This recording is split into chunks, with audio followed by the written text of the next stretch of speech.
Hey, everybody. So, a lot of you may be familiar with the story, but in case you're not, this sweater, this Gucci sweater, was under fire in the last few days because of its depiction of blackface. As you can see, this white woman with the neck pulled up to her nose, and a red marking around her mouth area, which basically looks like blackface.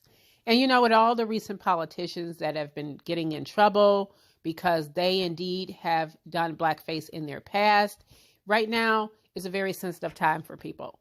Prada is also under similar fire, although their story is kind of old, but it just recently resurfaced because they had a keychain which also depicted like a Sambo-like figure. All right. And so a lot of people are outraged, and they are basically threatening to boycott Gucci. Now, me personally, I look at this whole story and I chuckle a little, not because it's funny, because it technically is not funny. All right. It just makes me think that if Gucci had put out a $900 less offensive sweater, Black folks would still be buying it. Okay. It wouldn't affect anything with Gucci or their bottom line. If it was a $900 belt, if it was a $900 less offensive sweater that didn't look like a person in blackface, Black folks would still eat it up. And that there lies the problem. That there really is, to me, the nucleus of all of this, is that we are consumers. Our consumerism is out of control because of what we think we are worth if we are wearing a $900 sweater or $800 belt or some ugly ass shoes. That really is the issue here. So here's my thing. We have a lot of really good Black companies out there that are making clothing. Black-owned businesses are making clothing. And yet these celebrities don't push them as hard as they push these brands like this. The brands that clearly don't even have Black people at the table. All right. Gucci is an Italian company. Do you think that they have many Black people at the table? Because chances are that sweater wouldn't have gotten past a Black person. All right. If they had somebody at the marketing table. All right. Somebody even at the creation table, whoever creates these things, and talk about it and presents it to like a big a table full of people. That sweater wouldn't have gotten past them. So that lets you know that Gucci don't have any Black people in place. All right. And let's not talk about Dapper Dan. Dapper Dan has a store in Harlem. Yes. But he's not at the table with these people who make the big decisions. All right. Who's at the table at Louis? Who's at the table at Prada? That's always been the problem. And that is why they get away with these kind of things. And yeah, people will be mad at Gucci and Louis and Prada and all of them for a little bit of time. And then they'll go back to wearing the shit. Okay. So recently, T.I. Luther King, that's what I like to call him because he has his selective outrage at times, right? T.I. Luther King came out yesterday and he decided that he was going to boycott Prada. He was going to boycott Gucci, and he wanted all his people to stop wearing Gucci for 3 months. Now, when a lot of people start questioning him why it's 3 months, because he realized that we ain't fond to make intentional sacrifices, what he said. He basically saying, listen, I know my people ain't going to last too long. Just like T.I. was all down for Kaepernick until last weekend when he was a part of these Super Bowl festivities down in Atlanta. But, whatever, right?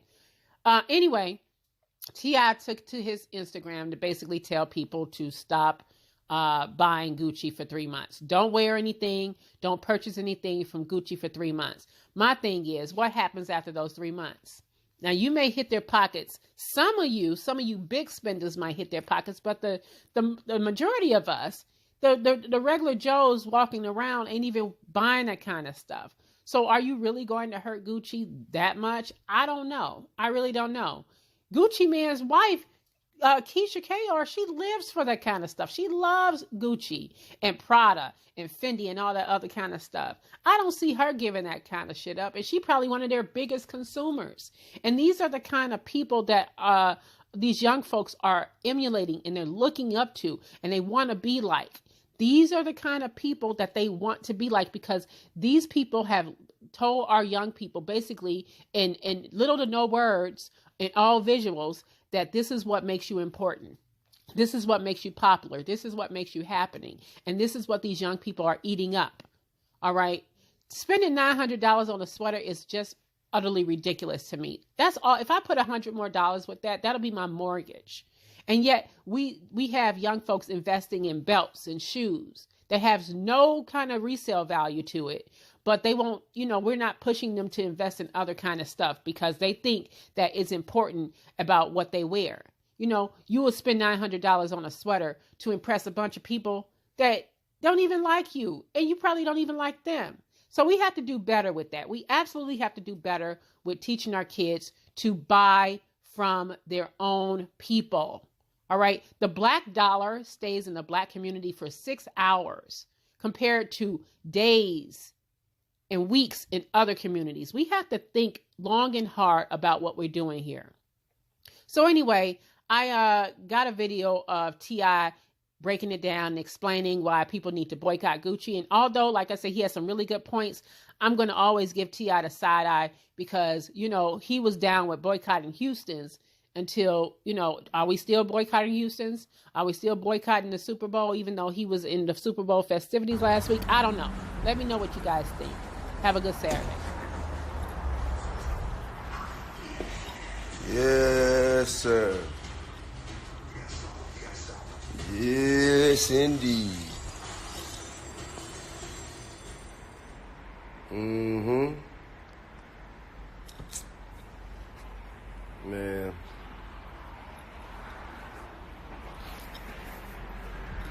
What's going on, Hannah? God damn it, man. This shit got me hot, man.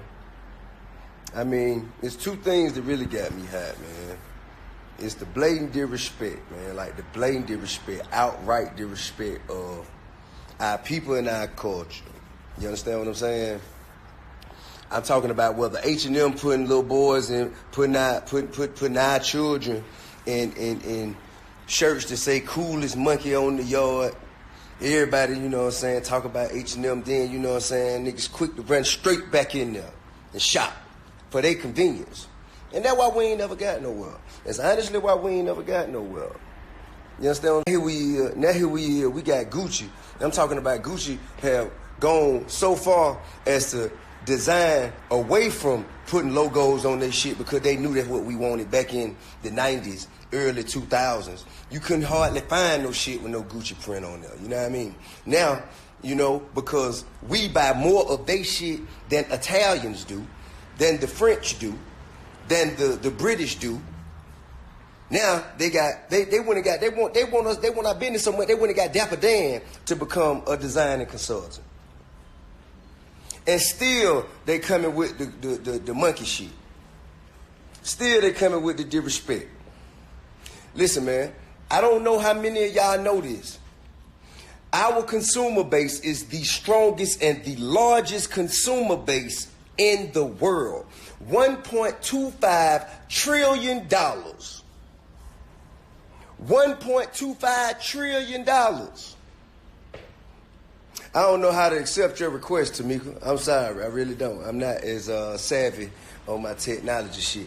$1.25 trillion is what people of color, hip-hop, us, our people, the people who have the least amount of inclusion, the people who get the least amount of respect, we buy the most shit.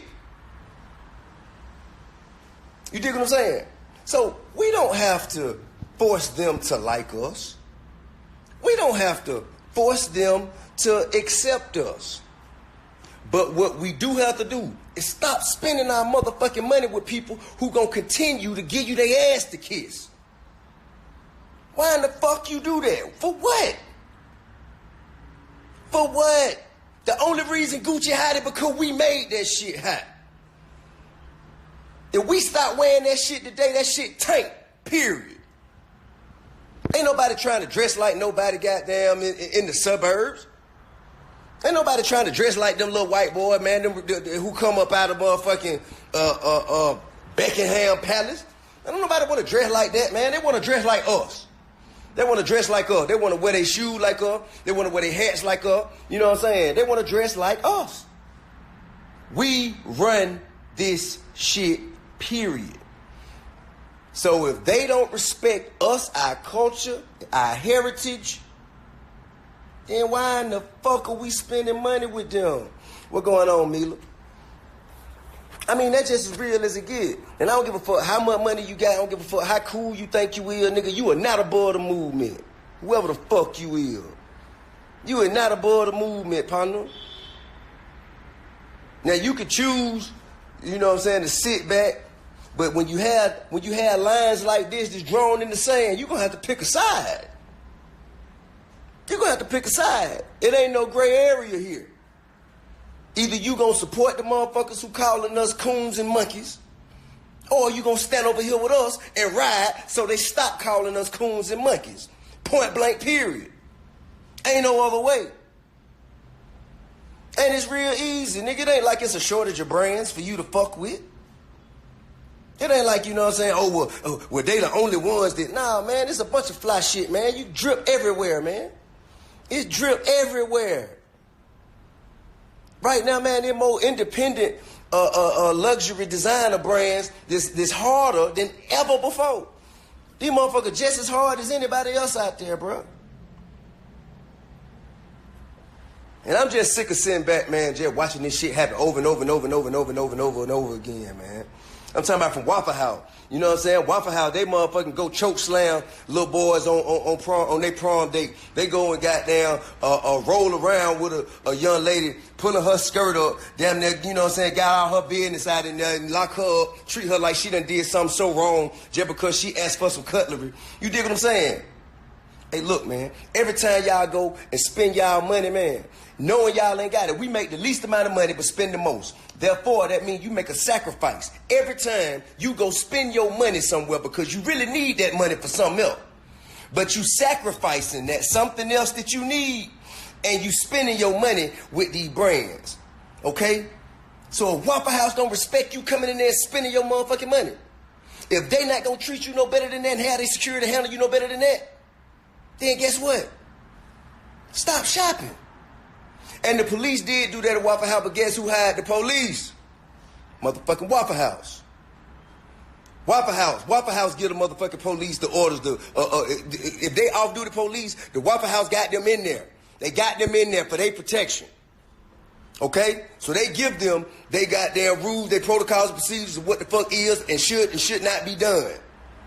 So if Waffle House is all right with that, then they don't fuck with us. And if they don't fuck with us, then why the fuck are we fucking with them?